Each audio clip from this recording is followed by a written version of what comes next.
Amén, Dios me le bendiga. Amén. Vamos a estar leyendo Hechos capítulo 2. Vamos a, por el favor del Señor, vamos a estar enseñando. Entonces, el Señor nos dirija del libro de los Hechos. Y comenzamos con Hechos capítulo 2. Gloria al nombre de Jesucristo. Poderoso Dios. Hechos capítulo 2, verso 1 y adelante. Gloria a Dios. Gloria al nombre de Jesucristo. Dice la poderosa palabra en nombre del Padre, del Hijo y del Espíritu Santo. Amén. Dice, cuando llegó el día de Pentecostés, todos estaban unánimes juntos, y de repente vino del cielo un estruendo como de un viento recio que soplaba, el cual llenó toda la casa donde estaban sentados. Y se le aparecieron lenguas repartidas como de fuego, asentándose sobre cada uno de ellos. Y fueron todos llenos del Espíritu Santo y comenzaron a hablar en otras lenguas según el Espíritu le daba que hablase. Moraban entonces en Jerusalén varones piadosos de todas las naciones bajo el cielo, y hechos este estruendo se juntaron la multitud y estaban confusos porque cada uno le oía hablar en su propia lengua. Y estaban atónitos y maravillados, diciendo: mirad, ¿no son estos gentiles todo lo que están hablando? ¿Cómo pues le oímos nosotros hablar cada uno en nuestra lengua, la que hemos nacido? Partos, medos, elamitas, y los que habitaban en Mesopotamia, en Judea, en Capadocia, en Ponto, en Asia, en Frígida, en Panfilia, en Egipto, en las regiones de África, más allá de Cirene, y romanos aquí residentes, tanto judíos como prosélitos, cretenses y árabes, le oímos hablar en nuestra lengua maravilla de Dios. Y estaban todos atónitos y perplejos, diciendo unos a otros: ¿qué quiere decir esto? Mas otros, burlándose, decían: están llenos de mosto. Gloria a Dios. Dios añada bendición a su santa y bendita palabra. Gracias, Señor, por tu palabra. Permite que tú nos puedas edificar, consolar, exhortar, y que tú nos puedas, Padre Celestial, bendecir a través de esta palabra, y que podamos, Señor, ser instruidos en tu palabra para así conocer más de ti, Señor. En nombre de Jesucristo. Amén, amén, amén. Gloria al nombre de Jesús. Hecho es escrito por el médico Lucas. Aleluya. El capítulo 1 narra la ascensión al cielo y también narra el sucesor de Judas, ¿verdad? Y es bien importante, ¿verdad?, ese evento, porque, ¿verdad?, aunque no es el tema central, ahí podemos notar los requisitos, ¿verdad?, de lo que es un apóstol, ¿verdad? Y vamos a leer el capítulo 1 para así abarcar eso. Capítulo 1, verso 15. En aquel día, Pedro se levantó en medio de los hermanos, y reunidos eran como 120 en número, y dijo: varones hermanos, era necesario que se cumpliese la escritura en que el Espíritu Santo habló antes por boca de David acerca de Judas, que fue guía de los que prendieron a Jesús, y era contado con nosotros, y tenía parte en este ministerio. Este pues, con salario de su iniquidad, adquirió un campo, y cayendo de cabeza se reventó por la mitad, y todas sus extrañas se derramó. Y fue notorio a todos los habitantes de Jerusalén, de tal manera que aquel campo se llama en su propia lengua Aceldama, que quiere decir campo de sangre, porque está escrito en el libro del Salmo: seas hecha desierta tu habitación, y no haya quien more en ella, y tome otro su oficio. Es necesario pues que de estos hombres que están junto con nosotros, todo el tiempo que el Señor entraba y salía entre nosotros, comenzando desde cuándo, dice ahí, desde el bautismo de Juan hasta el día en que entró, que entre nosotros fue recibido arriba, uno se ha hecho testigo con nosotros de su resurrección. Y señalaron a dos: a José, llamado Barsabás, que tenía por su nombre Justo, y a Matías, y orando dijeron: tú, Señor, que conoces los corazones de todos, muestra cuál de todos es escogido, para que tomes la parte en tu ministerio y apostolado, de quien cayó Judas por transgresión para ir a su propio lugar. Y le echaron suerte, y la suerte cayó sobre Matías, y fueron contados por los 11 apóstoles. Fíjese bien. ¿Estaban buscando quién? ¿El sucesor de quién? De Judas Iscariote. Pero ahí narra los requisitos. Desde el ministerio de Juan, desde el bautismo de Juan, ¿sí? ¿Ah? Desde el bautismo de Juan hasta el día que entre nosotros fue recibido arriba, o sea, hasta la ascensión. Desde el bautismo de Juan, porque Cristo se bautizó con Juan el Bautista, hasta la ascensión arriba al cielo. Esos eran los requisitos, ¿verdad? Para ser el sucesor o para entrar en el ministerio de apóstol, ¿verdad? Por eso que nosotros entendemos que aunque Efesios capítulo 4 habla que unos fueron constituidos apóstoles, otros profetas, pastores, maestros y evangelistas, el ministerio apóstol tuvo un límite de tiempo en la iglesia por el hecho de que ellos establecieron el fundamento, ¿verdad? Y eran administradores del misterio de Dios. O sea, lo que ellos hablaban, ¿verdad?, se constituía como inspiración directa del Espíritu Santo, ¿verdad que sí? Y los requisitos eran estar desde ¿dónde? Desde el bautismo de Juan hasta la ascensión. Por eso cuando el apóstol Pablo se presenta, dice: yo, apóstol de Jesucristo, no por voluntad de hombre, sino por voluntad de Dios, ¿verdad? Y también se llama así como el abortivo. El abortivo significa nacido antes de tiempo. Porque Pablo sabía muy bien los requisitos, ¿verdad? Pero Pablo fue cogido como apóstol de los gentiles, ¿verdad que sí? Entonces, en ese sentido, nosotros creemos, ¿verdad? Y obviamente el contexto de la historia de la iglesia, ¿verdad? Porque la última muerte fue de Juan, ¿verdad? Y la historia o el periodo luego de la muerte de Juan se conoce como el periodo post-apostólico. La historia de la iglesia no registra más apóstoles luego de la muerte de Juan, ¿verdad? No es hasta los años 80, 90, año 2000 que aparecieron por ahí y están a dos por chavo, ¿verdad? Muchas veces se malinterpreta, ¿verdad?, el asunto. Apóstol significa enviado, ¿verdad? Pero apostolado, como dice esa palabra, es comisionado directamente de Jesús, ¿verdad? Pero ese es otro tema.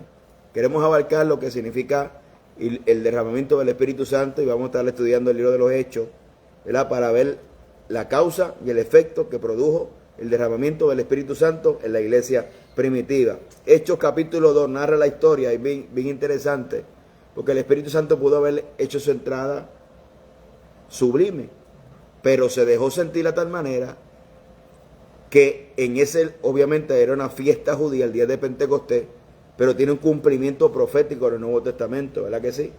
Esa fiesta de Pentecostés, conocida como la fiesta de la cosecha, también se celebró al pie del Sinaí, donde se le dio al pueblo de Israel los 10 mandamientos, ¿verdad? Y murieron también en ese día, en el Antiguo Testamento murieron 3,000 por causa de transgresión. Ahora, en Hechos capítulo 2, el Espíritu Santo viene a morar dentro del creyente, ¿verdad? Dentro de la iglesia. En la iglesia, Dios no habita en templos hechos por manos de hombres, sino que somos templos del Espíritu Santo. Viene a morar por nosotros, dentro de nosotros. Y también se cumple lo que dice Jeremías, profeta Jeremías, lo que dice Hebreo. Dice que escribiré en aquellos días las leyes, las tablas de sus corazones, ¿verdad que sí? Entonces, ahí el Espíritu Santo viene a morar dentro del creyente, nos entrega esa ley, que ahora no es externa, sino es que dentro, ¿verdad?, nos capacita para obedecer y cumplir la ley, ¿verdad? Esa ley moral del Señor, aleluya, para nosotros poder obedecerla. Ahora bien, el Espíritu Santo pudo haber hecho una entrada silenciosa que nadie se dio cuenta, pero aquí hay unos elementos que quiero resaltar, porque muchas veces a la gente, ¿verdad?, especialmente el culto pentecostal, a la gente como que le molesta. Digo la gente, me refiero porque brincan, porque son alborotosos, porque hacen, Dios no está sordo. Claro que nosotros no sabemos que Dios no está sordo, pero es nuestra liturgia, como nosotros le celebramos fiesta al Señor, ¿verdad? Bartimeo tuvo que clamar a Jesús, y Jesús no era sordo, pero era ¿cómo se dice? Es una acción de fe, ¿verdad? Ahora bien, miren los elementos. Dice la Biblia, número 1, bueno, dice que de repente vino un viento del cielo como un estruendo, ¿verdad? Que soplaba. Un estruendo es un ruido, ¿sí? Tanto en el Antiguo Testamento, cuando Jehová descendía sobre el monte Sinaí, también el monte temblaba, el monte humeaba, ¿verdad? Y aquí están todos los elementos también que se manifestaba Dios en el Antiguo Testamento, como el fuego, su presencia, como el viento, ¿verdad? Y dice que fue un viento recio, ¿verdad? Donde llenó toda la casa y se le aparecieron repentinas lenguas como de fuego. No solamente eso. Hay otra cosa que, ¿verdad? Dice que, dice el verso 5, y moraban entonces en Jerusalén varones piadosos, todas las naciones bajo el cielo. Y hecho este, ¿qué dice el verso 6? Hecho este estruendo. O sea, que lo que pasó allí en el aposento alto fue notorio en todo ese lugar. Porque hubo un estruendo. Y estruendo, hermano, no hay que ser teólogo, es un ruido. Que se oyó y la gente fueron a ver qué estaba pasando en ese lugar. Y otro elemento muy importante que queremos resaltar es que hubo burla y hubo comparación. Dice que algunos burlándose de ellos. Dice, aleluya, más otros burlándose decían, están llenos de monstruos. O sea, había una burla porque lo que pasó allí fue un estruendo. Fue algo, como dice la palabra en 1 Corintios, el capítulo 2, que para el hombre natural las cosas del espíritu le son locura, ¿verdad? Para los que se pierden le son locura. Y muchas veces, ¿verdad? Ese debate, ¿verdad? Gloria al hombre, que muchas veces existe. Aleluya, pero aquí hay unos elementos que me dan a entender que lo que pasó allí fue algo fuera de lo normal, fuera de lo común, fue un estruendo, fue algo que causó en la vida de aquellos que estaba. Claro que hubo un mensaje, ¿sí? Claro que se arrepintieron 3,000 almas en aquel lugar. Y el hecho, pero siempre hubo un grupo que no creyeron, ¿verdad? Siempre hubo un grupo que descartó, ¿verdad? Lo que allí estaba pasando. Ahora, ¿cuál es el propósito del bautismo del Espíritu Santo? Propósito del bautismo del Espíritu Santo, Hechos capítulo 1, verso 8, y recibiréis poder cuando haya venido sobre vosotros el Espíritu Santo y me seréis testigos en Jerusalén, Judea, en Samaria, hasta los confines de la tierra, ¿verdad que sí? Entonces, es la capacidad, esa palabra poder es la capacidad de Dios en nosotros para ser testigos, ¿verdad? Por eso es que en este evento del Hechos capítulo 2, una de las señales que indica la capacitación del Espíritu Santo sobre la iglesia es que los que están allí, que viven de diferentes naciones, ellos le oyen hablar en su propia lengua. Recuérdese que en Hechos capítulo 2 lo que se reparte allí son lenguas humanas, idiomas humanos. Aunque más tarde el apóstol Pablo en 1 Corintios habla acerca de las lenguas angelicales, ¿verdad que sí? Y vamos a ver si podemos entrar en ese asunto. Mucha gente dice, ¿verdad? Como nosotros hemos un estudio aquí de la palabra, de cómo se interpreta la palabra, ¿verdad? Que la Biblia tiene diferentes lenguajes literarios, ¿verdad? Entonces, mucha gente dice que es una hipérbole, ¿verdad? Una hipérbole es una exageración, ¿verdad? Pero realmente no hace sentido, ¿verdad? Porque dice Pablo dice que cuando nosotros hablamos lengua, hablamos misterios con Dios, ¿sí? No tiene sentido de que si yo no hablo chino, Dios me ponga a hablar chino para orarle a Dios en chino. ¿Cuántos me están entendiendo? Entonces, claro que esta primera manifestación es una señal de que Dios está capacitando a la iglesia para enviarlo a las naciones, cumpliendo lo que Cristo le dijo como su misión, ¿verdad? La Biblia dice, por tanto, ir a predicar este evangelio a todas las naciones o a todas las criaturas, ¿verdad que sí? Entonces, este primer derramamiento del Espíritu Santo es la capacitación del Espíritu Santo, ¿verdad? Es Jesús cumpliendo su promesa de bautizar la iglesia y lo que dijo Juan el Bautista al principio del ministerio de Jesús. Yo ciertamente bautizo en agua para arrepentimiento, pero viene uno detrás de mí que ni siquiera yo soy digno de desatar la correa de la sandalia de sus pies. Él os bautizará en Espíritu Santo y fuego. ¿Ve? Entonces, no es casualidad, no se debe tomar o no se debe minimizar el Hechos capítulo 2, el derramamiento del Espíritu Santo, como algo opcional para la iglesia, como algo que es vamos a ver si se puede o no se puede, o algo que es para, primero tiene que entender que es para toda la iglesia, para todos los nacidos de nuevo, ¿sí? Segundo, no en balde, no tiene un propósito, ¿verdad? Ese derramamiento de la iglesia, claro, que Cristo formó, podemos, ¿verdad?, hacer un paralelismo con la creación en el huerto del Edén, que Dios formó al hombre del polvo, ¿verdad? Y después sopló el aliento de vida, pues así mismo comenzó con la iglesia. Él formó el cuerpo, ¿verdad? Iba sanando, escogió a 12 discípulos, formó el cuerpo y el día del Pentecostés sopló el aliento de vida sobre la iglesia, ¿verdad? Que es la capacidad de Dios para nosotros poder ser testigos a todas las naciones. Entonces, el propósito, Lucas 10:2 dice, la mies es a la verdad mucha, mas los obreros son pocos, por tanto rogar al Señor de la mies que envíe obreros a su mies, ¿verdad? Esa palabra mies son los mazos ya recogidos, ¿verdad? Listos para ser cosechados, ¿verdad? Entonces, eso significa que hay gente que ya Dios ha preparado, que el terreno está listo, que hay corazones listos y que el Espíritu Santo nos tiene que dirigir a esas personas para nosotros poder predicar de Jesucristo. Entonces, el revestimiento del Espíritu Santo no es para que el culto se vea bonito, para que la iglesia se vea avivada, tiene un propósito detrás de eso. El derramamiento del Espíritu Santo nos empodera, nos capacita para nosotros poder ser predicadores. Recuérdese que la predicación y el ganar alma no solamente está aislado o exclusivo para un ministerio, pastores, evangelistas, misioneros, maestros. Realmente el mensaje o la idea que transmite la Biblia es que cada uno de nosotros podamos alcanzar a alguien para Jesús. Podamos alcanzar a alguien para Cristo. Esa es la idea central. No, recuérdese, muchas veces se malinterpreta lo que es el ministerio y se ve como jerárquico, ¿verdad? Como algo de jerarquía, ¿verdad? Y realmente los ministerios no tienen que ver con jerarquía, tienen que ver con el servicio. Es servicio. El ministerio es sinónimo de servicio. ¿Servicio a quién? Al cuerpo de Cristo.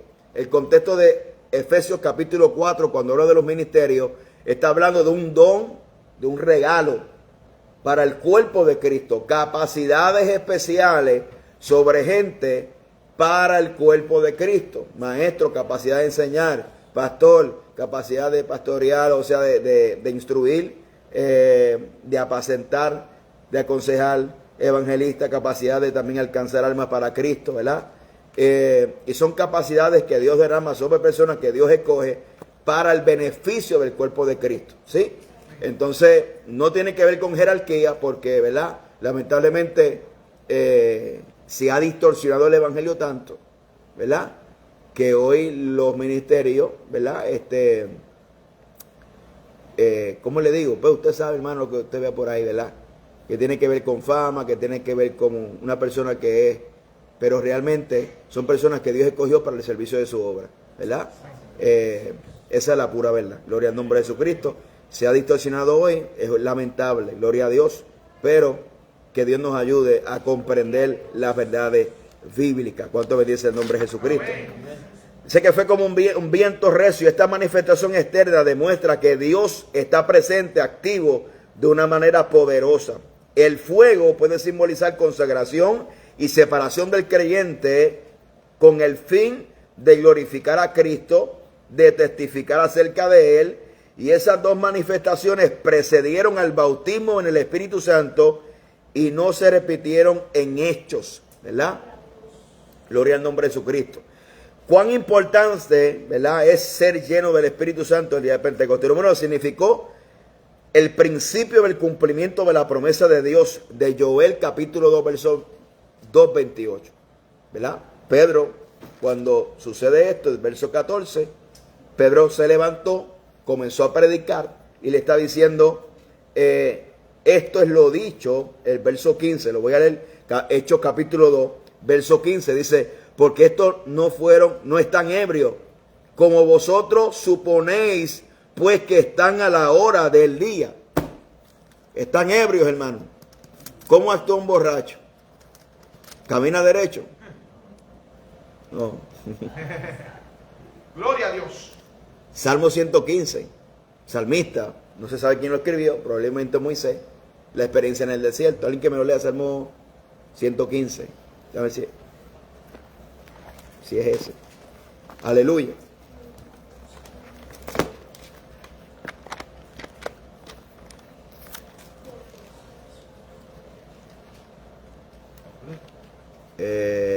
Voy a ver si voy a confirmarte si es ese. Es corto, ¿verdad?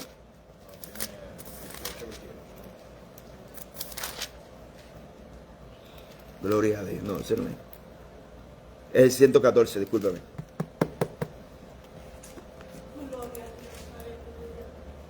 ¿Completo? Sí. Cuando salió Israel de Egipto, la casa de Jacob del pueblo extranjero, Judá vino a ser su santuario e Israel su señorío. El mar lo vio y huyó, el Jordán se volvió atrás, los montes saltaron como corderos, los collados como corderitos. ¿Qué tuviste, oh mar, que huiste? Y tú, oh Jordán, que volviste hacia atrás. Oh monte, ¿por qué saltaste como carneros? Y vosotros collados como corderitos. A la presencia de Jehová tiembla la tierra, a la presencia del Dios de Jacob, el cual cambió la peña en estanque de agua y fuente en agua de roca. Muy bien. Hay una realidad de la presencia de Dios. Obviamente el salmista está hablando, ¿verdad? Los salmos son cánticos y expresiones poéticas, pero son reales. Porque que le está diciendo, ¿qué tuviste, Omar? Le está diciendo al mar que se dividió, cuando Moisés estaba delante diciendo, que Jehová le dijo, ¿qué tú haces orando? Dile a mi pueblo que marche. Jehová dividió el mar rojo. Y él le está diciendo, el mar que le está diciendo, el mar lo vio y huyó. Imagínense. Ahora le digo, el mar tiene oído. El mar tiene razonamiento. Tiene cerebro.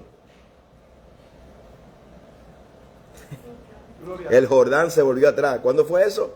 Cuando cruzaron a la tierra prometida. Se dividió. ¿Sí? Y en varias ocasiones se dio el Jordán. Cuando Elías cruzó y Eliseo también lo dividió. Escucha bien. Los montes saltaban como carneros. Todos sabemos que en el Antiguo Testamento cada vez que Jehová descendía sobre el Sinaí, temblaba y el monte humeaba. ¿Sí? Ahora, le está diciendo los collados como corderitos. Le está diciendo y le pregunta, pero entonces el salmista le dice, en esa experiencia, ¿qué tuviste, Omar, que huiste, tú, Jordán, que te volviste atrás? Le está preguntando y el hijo se contesta, es que a la presencia de Dios tiembla la tierra.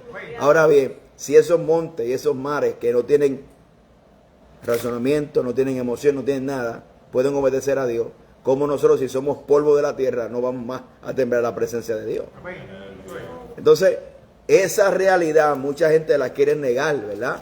Pero Dios se manifiesta con su presencia. Recuérdense que una cosa es la omnipresencia de Dios, que Dios está en todos lugares, ¿verdad? Porque Él es Dios. Y otra cosa es la manifestación de su presencia. La Biblia dice que Él habita en medio de su alabanza. Entonces la manifestación es, aleluya, esa hermosa presencia que hay evidencia, lo vamos a ver en el libro de los Hechos, ¿verdad? Ese precioso derramamiento del Espíritu Santo.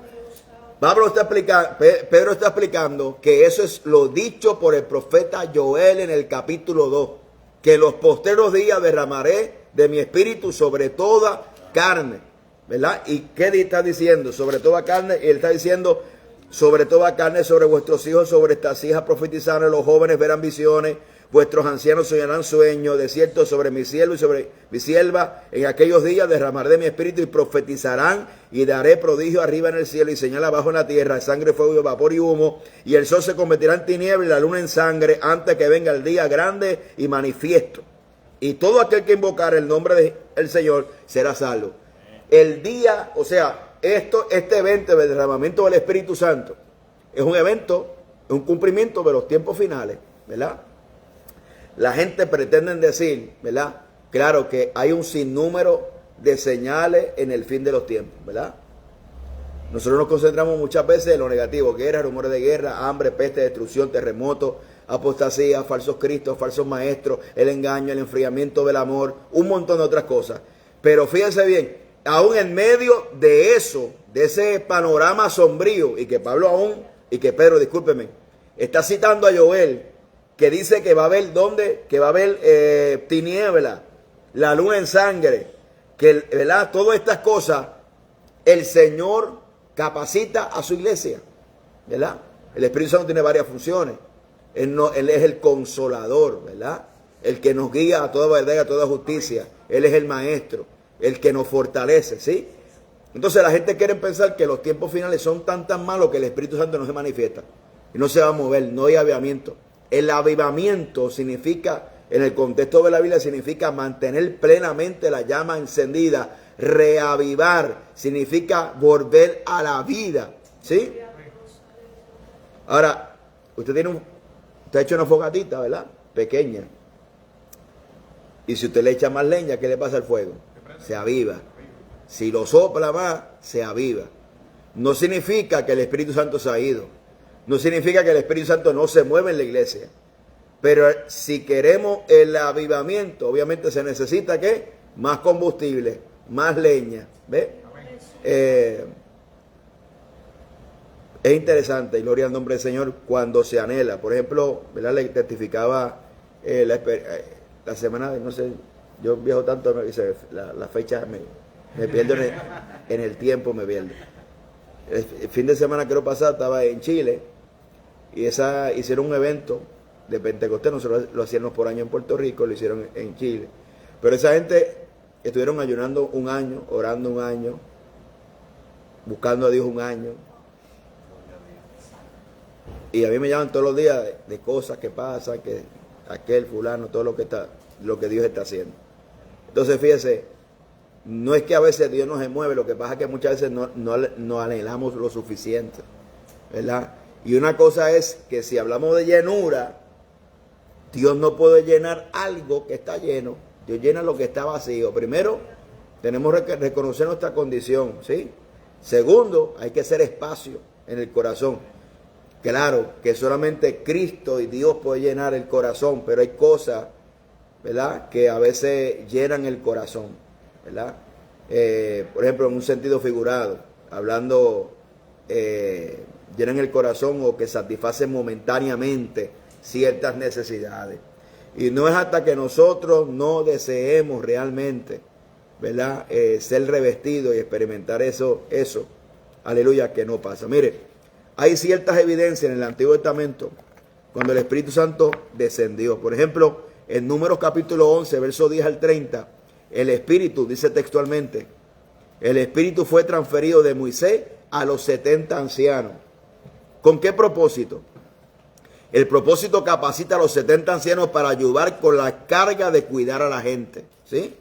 Entonces ellos profetizaron. Fíjense, interesante, porque aquí no solamente el Espíritu Santo da la capacidad de hablar en nuevas lenguas, sino que habla de profecía, de visiones, de sueños. ¿Ves? Es el Espíritu Santo que produce esa manifestación y todas están dirigidas para la edificación del cuerpo de Cristo, ¿sí?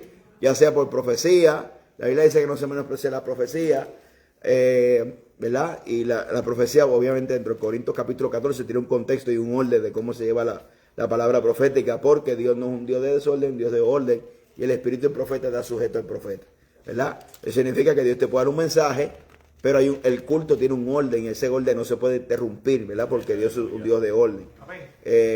Y también el orden se establece para que la iglesia juzgue la profecía, ¿verdad? Oiga la profecía y la juzgue. Usted podrá decir, pastor, pero ¿cómo nosotros vamos a juzgar la profecía? Pues claro, porque ahora, cuando usted entiende el contexto del Antiguo Testamento y entiende el nuevo pacto, ¿sí? Usted se da cuenta que ahora el Señor ha hablado por medio de su palabra. La revelación más grande y más elevada que usted puede alcanzar es la palabra, ¿sí? Ahora, esa profecía tiene que ir acorde, ¿verdad?, a la palabra del Señor, ¿verdad? Dios no divide iglesia por medio de profecía, ¿sí? Dios no anda divorciando a la gente por medio de profecía, ¿sí? Y un montón de cosas que usted, ¿verdad? Aleluya, que si no sabe, pues se la cuento después. Aleluya. Pero la realidad es esa. La profecía es para edificación, para consolación. Hoy en día la gente tiene la profecía como si fueran espiritistas evangélicos. Y no es eso, ¿verdad? La profecía tiene un orden y tiene un contexto, ¿verdad? Aleluya. Y recuérdese, le voy a dar un consejo para que nadie lo engañe. Cuando usted vive una vida de oración y usted lee la Biblia y usted ora con el Señor, porque Dios habla de diferentes maneras. Dios habla al corazón, a la mente, te puede hablar por sueño. Siempre la profecía va a ser como algo para confirmar de lo que ya Dios puso en tu corazón, ha puesto en tu mente o está hablado, ¿sí? Anteriormente, ¿verdad? Si hay algo que no concuerda con lo que Dios te ha hablado en un pasado, lo que Dios ha puesto en tu corazón, con lo que la Biblia, tienes que descartar eso, ¿verdad? Recuérdese que Dios no es un Dios de confusión, ¿sí? Yo me recuerdo, ¿verdad? Un culto, después alguien se acercó a alguien diciendo, mira, si Dios me muestra que te va a dar un ataque al corazón y que si aquello, que lo otro. Y yo tuve que trabajar con esa señora porque el corazón no es que le iba a dar un ataque al corazón, es que la profecía le iba a dar un ataque al corazón. Y dije, hermana, no, tenga paz, porque Dios es un Dios de paz. Dios no es un Dios de confusión, ¿sí?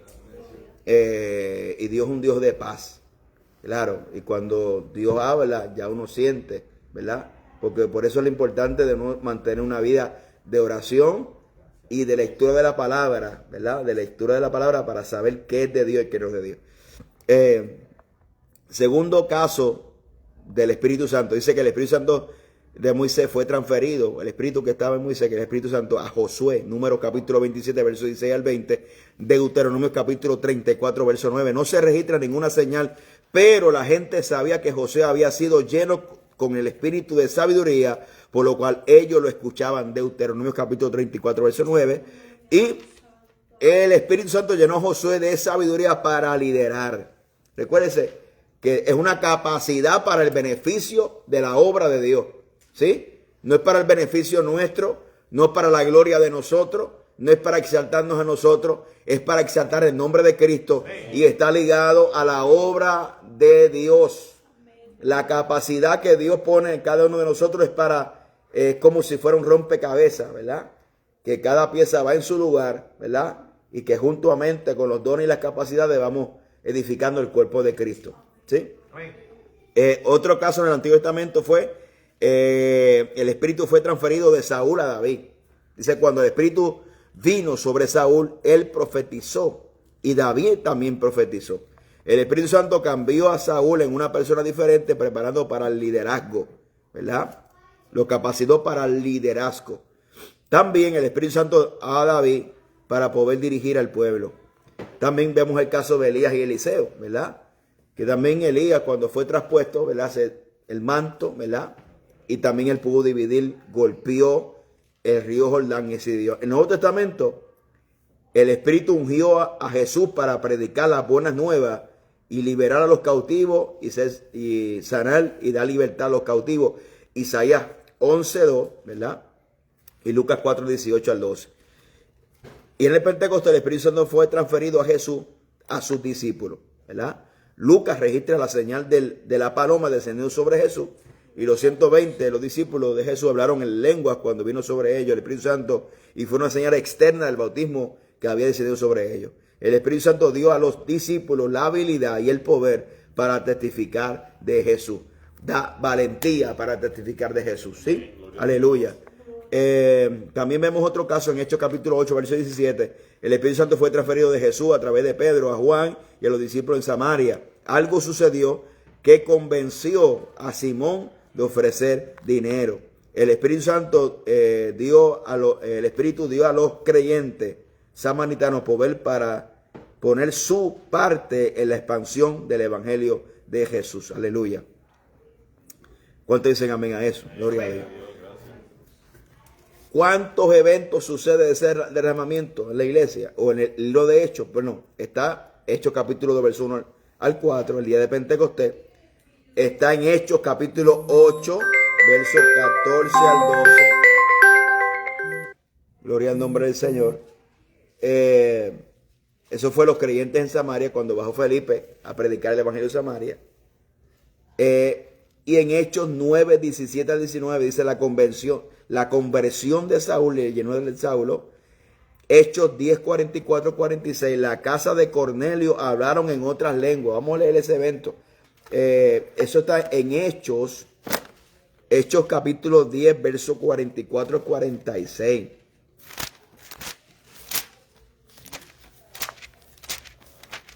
Ajá. Hechos 10, 44 y 46. Léemelo, sí. Mientras uno hablaba Pedro estas palabras, el Espíritu Santo cayó sobre todos los que oían el discurso. Y los fieles de la circuncisión que habían venido con Pedro se quedaron atónitos de que también sobre los gentiles se derramase el don del Espíritu Santo, porque los oían que hablaban en lengua y que magnificaban a Dios. Entonces respondió Pedro, ¿puede acaso algún impedir el agua para que no sean bautizados estos que han recibido el Espíritu Santo también como nosotros? Y mandó a bautizarlos en el nombre del Señor Jesús. Entonces le rogaban que se quedasen por algunos días. Eso fue un culto en casa de Cornelio, fíjese. Y el Espíritu Santo descendió allí. Aleluya. O sea, vemos la manifestación del Espíritu Santo a lo largo y a lo ancho del libro de los Hechos. La importancia de hablar en otras lenguas. Número 1, valorar hablar en lengua porque la Biblia lo enseña. La Biblia es nuestra norma de fe y conducta. Estudiamos para conocer a Dios y caminar con Él. Una persona, un predicador llamado John Wesley, se comparaba a sí mismo con una flecha lanzada al aire. Dijo que él era un espíritu que venía de Dios y debería regresar a Dios. Veía su vida como una flecha en el aire y lanzaba hacia la eternidad. Wesley quería saber una cosa, la manera de llegar al cielo. Él creía que Dios había escrito un libro para enseñar el camino. Su oración era, dame ese libro. Cualquier precio, muéstrame el libro de Dios. Cuando él conoció la Biblia, este llegó a ser el único libro porque él vivía. La actitud de Wesley es buen ejemplo para nosotros y debemos basar nuestra fe y nuestra conducta en la palabra del Señor Jesucristo. Amén, hermano. La Biblia enseña que no solo los apóstoles, sino también muchos otros cristianos hablaron en otras lenguas el día de Pentecostés. Todos los 120 fueron llenos. Todos los apóstoles fueron llenos del Espíritu Santo y hablaron en otras lenguas, excepto Judas, obviamente, por razones obvias. Aleluya, pero todos hablaron en lenguas. Amén, gloria al nombre del Señor. Gloria al nombre del Señor. De este modo, la Biblia nos enseña que la iglesia comenzó con creyentes que hablaban en lengua cuando el Espíritu los llenaba y los capacitaba. Esta práctica es muy significante para el día de hoy, porque la Biblia nos enseña que también lo era para la iglesia primera iglesia, como mencionamos antes, ¿verdad? Que hoy los creyentes son 520 millones, ¿verdad? Es interesante, ¿verdad? Fíjese, estas son estadísticas reales. El 31 de octubre no solamente se celebra Halloween, eso es el diablo. También se celebra el Día de la Reforma Protestante, ¿verdad? Lutero desafió a la Iglesia Católica por las indulgencias, ¿verdad?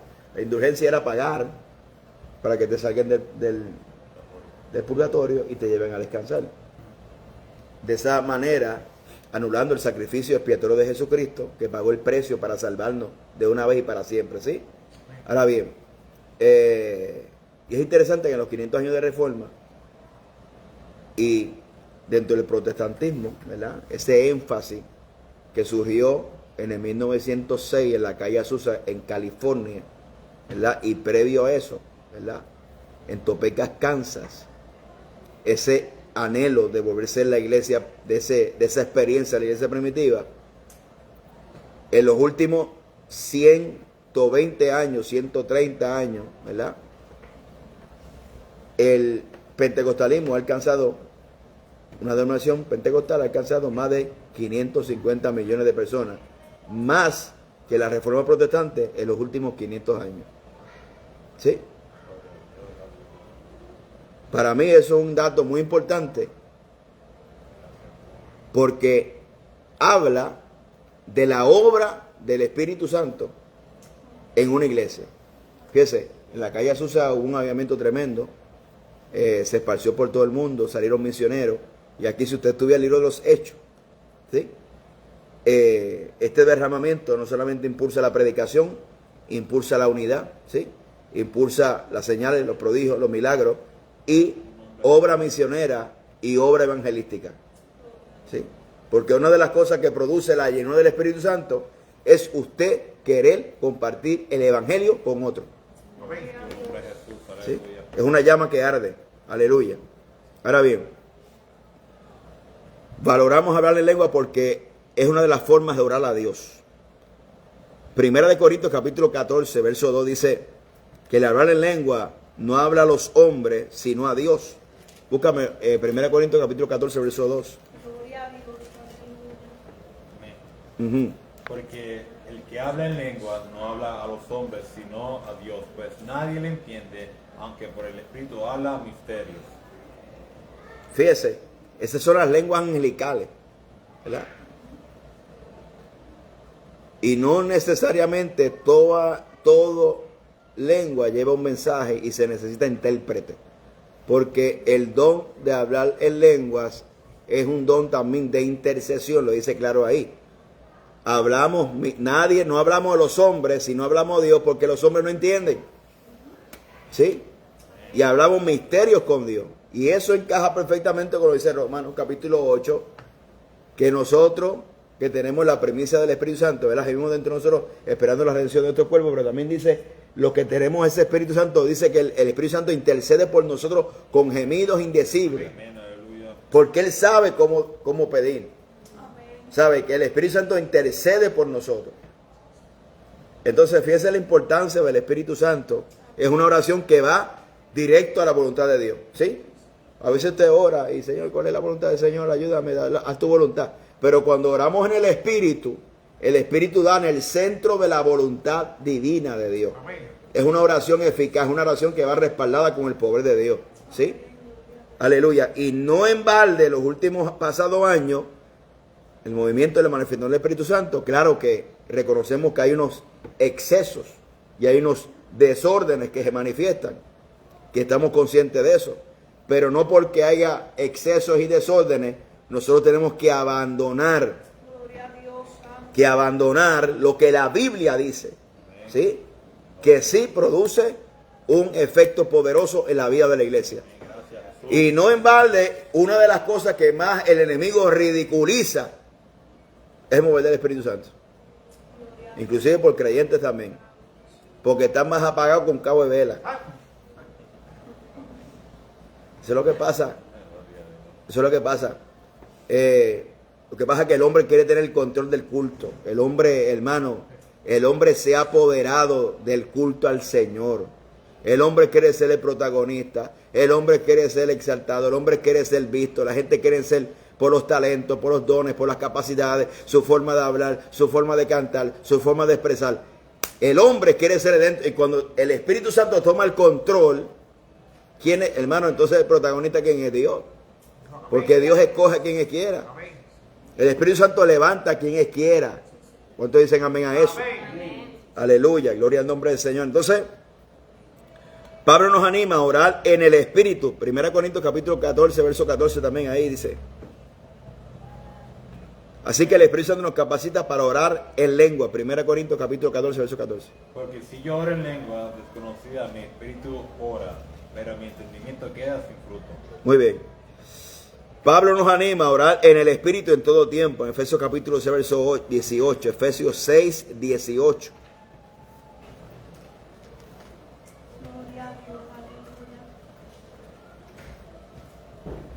Amén. Orando en todo tiempo con toda oración y súplica en el Espíritu, velando en ello con toda perseverancia y súplica por todos los santos. Amén. Así que del mismo modo, la Biblia nos indica a orar en el Espíritu, orar en el entendimiento, orar en el Espíritu también. Ahora bien, gloria a Dios. Valoramos el hablar en lengua porque edifica al creyente y al que lo practica.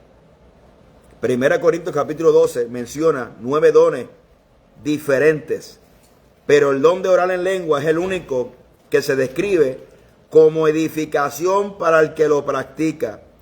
No es ser egoísta, que los creyentes quieran edificarse a sí mismos. Judas nos dice que no edifiquemos a nosotros mismos en nuestra santísima fe. ¿Cómo? Orando en el Espíritu. Orando en lengua, orando en el Espíritu, por lo cual orar en lengua es algo de mucho valor para los creyentes. Con frecuencia los creyentes son muy débiles para ayudar a otros. Esa clase de cristianos son como los creyentes de Hebreos capítulo 5, verso 11 al 14, que eran débiles e inmaduros. Por tanto, ¿verdad? Tomaban leche, pero no comían alimentos sólidos. formaban parte del problema en vez de ser parte de la solución. En vez de ayudar a otros, ellos necesitaban a alguien que los ayudase. Hacían lo que los pastores gastaban mucho su tiempo en ello. Eran igual que los jardines que necesitan mucho, ¿verdad? Que los poden, gloria al nombre de Jesucristo. Es peligroso cuando un cristiano que no se edifica a sí mismo. El diablo, como el león rugiente, anda alrededor buscando a quien devorar. 1 Pedro capítulo 5, verso 8. Los leones casi siempre buscan al animal más débil de la manada, pero el creyente tiene un don invaluable que es orar en lengua y edificarse a sí mismo. Así que podemos ser suficientes, fuertes para vencer a Satanás y también para ayudar a otros creyentes más débiles. Gloria al nombre del Señor. ¿Cuántos dicen amén a eso? La oración obrando eficazmente del justo puede mucho. La oración es poderosa. Y si la oración en sí es poderosa, cuando va acompañada de una oración en el Espíritu, es poderosísima.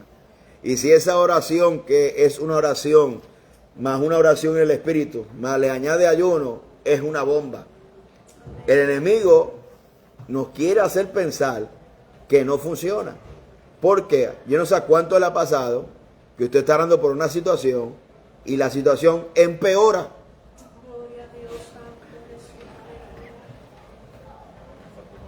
Sí.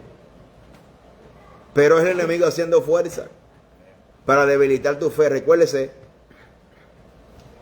que la persistencia, la constancia, no solamente, hermano, usted puede orar hoy y contestarlo al 3 segundos. Yo tengo oraciones así, yo digo, mira, si usted me contestó todas las oraciones que yo contesto y en el mismo día o la misma semana me la contestara, fuera una maravilla.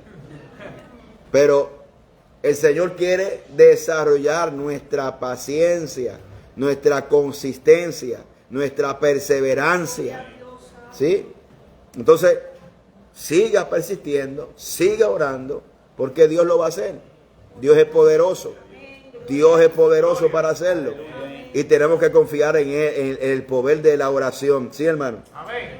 Gloria al nombre del Señor Jesucristo. Creo que lo demás lo dejamos para la clase siguiente. Gloria al nombre del Señor. Para la siguiente tenemos 10 preguntas. ¿Cómo ser lleno del Espíritu Santo? ¿Verdad? Y seguimos hablando un poquito de esto, orándole a Dios para que Dios nos bendiga de una forma especial para su gloria. Aleluya. Gloria a Dios. Nosotros vivíamos a 15 minutos del Ministerio Cristo Viene. Mi mamá siempre me llevaba como chiquito al Ministerio de Ávila. O sea, tengo esa influencia. O sea, imagínense. Y a veces orábamos allí de madrugada, iban a las 12 de la noche, a orar hasta las 5 de la mañana. A veces iban a las 5 de la mañana a orar. Y a veces Ávila llegaba allí a orar. Y ya le enseñaba la oración en lengua. Él estaba orando en lengua por horas, hermano, por horas. Y a veces la victoria se gana en el secreto, en la oración. En la oración. Ahí se gana de rodillas que se ganan las victorias. Lleve todas sus peticiones, todos sus problemas. Y a veces, ¿verdad? Muchas veces se pretende minimizar la oración, ¿verdad? No, que yo fui donde fulano y me dijo, no, vete a orar.